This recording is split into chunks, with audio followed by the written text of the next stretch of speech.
ఎవరోజన్నా వచ్చింది?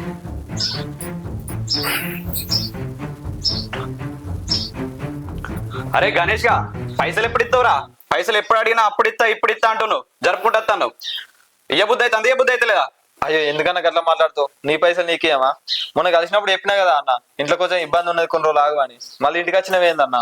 ఇంకెన్ని రోజులు అవుతారా? ఇంకెన్ని రోజులు అవుతారు? నిన్న తీసుకున్నావు, మొన్న తీసుకున్నావు, 2 సంవత్సరాలు అయితే అప్పు తీసుకొని ఇంకెన్ని రోజులకి ఇట్లా తెప్పించుకుంటావురా నన్ను? గణేష్, ఈయనకు పైసలు ఇచ్చేది ఎక్కడిది? మనం అసలు ఈయన దగ్గర అప్పు ఎప్పుడు తీసుకున్నాం? మర్చిపోయినావానే? అప్పట్లో నీకు కడుపు నొత్తుందని హాస్పిటల్ పోతే కరీంనగర్ హాస్పిటల్ పట్టలే, హైదరాబాద్ తీసుకోమని చెప్పారు. అప్పుడు నా దగ్గర పైసలు ఏడున్నాయి? నేను దగ్గర అప్పు తీసుకుపోయి అదే పైసలు తీసుకుపోయి నేను హాస్పిటల్ చూపించిన.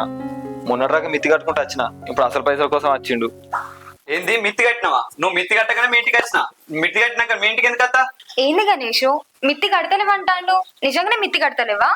నిజంగానే కడతలేనే, ఇంట్లో ఖర్చులు ఎక్కువ అవుతలేవా? పైసలు ఏడు మిగులుతానే మిత్తి కట్టడానికి. అట్లా కాదన్నా, ఈ మధ్య హాస్పిటల్ కొన్న తిరుగుడు ఎక్కువ అవుతుంది. మా నాన్నకు పాన మంచిగా ఉండలేదు, ఇంత ఖర్చులు ఎక్కువైనాయి. సంపాదించిన పైసలన్నీ ఇటే ఖర్చు అవుతాయి అన్న, అందుకే మిత్తి కట్టలేకపోతున్నా. కొన్ని రోజులు ఆగురన్నా, అన్ని పైసలు ఇచ్చేస్తా.